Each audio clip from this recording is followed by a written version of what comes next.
అల్పపీడనంతో ఏపీకి భారీ వర్ష సూచన ఉండడంతో రైతులు ఆవేదన వ్యక్తం చేస్తున్నారు. చేతికి అంది వచ్చిన పంట వర్షం పాలవుతుందని భయపడుతున్నారు. వర్షాలకు పంట తుడిచిపెట్టుకుపోతుందని బెంబేలెత్తుతున్నారు. ఉన్న పంటను కోసేసి అమ్మేస్తున్నారు. గుంటూరు జిల్లాలో వరి రైతుల దుస్థితిని మా ప్రతినిధి కృష్ణ అందిస్తారు.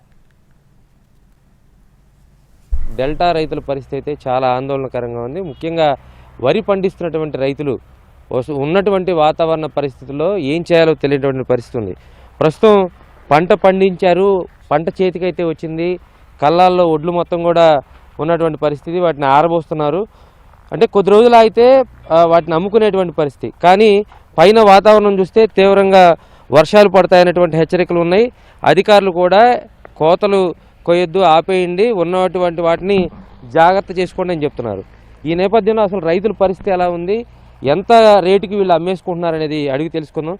అమ్మ చెప్పండి, అసలు రైతుల పరిస్థితి ఎలా ఉంది? కళ్ళాల్లో పక్కన ఒడ్లు ఉన్నాయి, పంట చేలో పక్కన ఒడ్లు పంటలు ఉన్నాయి. ఎట్లా ఉంది పరిస్థితి? అసలు ఏం పరిస్థితి అండి? చెవులు కాడ పిల్లలు ఉండవు, ట్రాక్టర్ ఏడాం ఆడవాళ్ళం ఉండవు, పట్టలు కప్పాం. పట్టలు కప్పి వస్తుందంటే పరుగులు తిస్తున్నాం, కప్పుతున్నాం.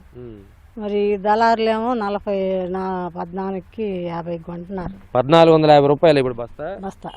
నీరుడు ఎంత అమ్మిందమ్మా? నీరు 2200 అమ్మింది. అంటే దాదాపు 800 తేడా ఉంది. 76 కిలోలు నీరుడు.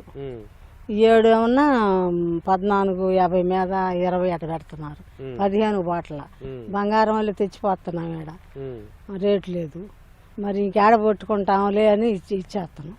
అమ్మా మీరు చెప్పండి, అసలు ఇప్పుడు 1450 రూపాయలు గిట్టుబాటు అవ్వదు, ఎందుకని అమ్మేసుకుంటున్నారు? మరి ఎక్కడ దాస్తామండి? దాయలేం కదా మేము, దాయలేము. అట్నే మరి వాహనం తడిసిపోద్ది. అక్కడ మీరు ప్రభుత్వం చెబుతుంది కొయ్యొద్దని, కొయ్యిపోతే ఆ చేలో ఉంటే పాడైపోతాయి, అట్టయినా పాడైపోతాయి. ఇక్కడ కన్నా అయితే కొద్దిగా పట్లన్నా కప్పుకోవచ్చు అనే ధైర్యంతో ఇక్కడ తెచ్చుకుంటున్నాం. పసిపిల్లలు కూడా వేసుకుని భయం పుట్టి వాళ్ళు అక్కడ ఉన్నారు, మేము ఎక్కడికైనా వచ్చామండి. బట్టలు పెట్టి ఆగితే ఆగుద్దా? ఆగదు. ఏదంటే మా తృప్తి కోసం మరి వదిలేసుకోలేం కదా. అది 18,000 పెట్టుకుని వచ్చాడు ఆ పట్ట. పోయినసారి 2200 అమ్మిందమ్మా, ఇప్పుడు ఎందుకు 1400 అడిగేస్తున్నారా? అటు మీ అవసరానికని కాదు, 2000 దాకా ఉంచుకోవాలంటే ఇటు ఆరబెట్టాలి, ఇంటికి తీసుకెళ్ళాలి, లోపల దాయాలి, అప్పుడు దాకా పై దేవుడు ఆగాలి, జనాలు దొరకాలి, ఇంటికి తీసుకెళ్ళాలి. మళ్ళీ 1 లక్ష రూపాయలు కావాలి మేము.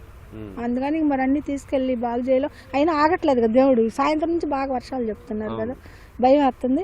ఇప్పుడు ఒక 20 ఎకరాల్లో వడ్డీ ఇవన్నీ ముఖ్యంగా నవంబర్ డిసెంబర్ నెలలో వచ్చేటువంటి తుఫాన్లు కానీ వర్షాలు కానీ రైతును నెట్టనీళ్ళు ముంచుతాయి. ఎందుకంటే జనవరి 15వ తేదీలోపు సంక్రాంతి పండుగ వస్తుందంటే రైతులకు పండగలాగా ఉంటుంది.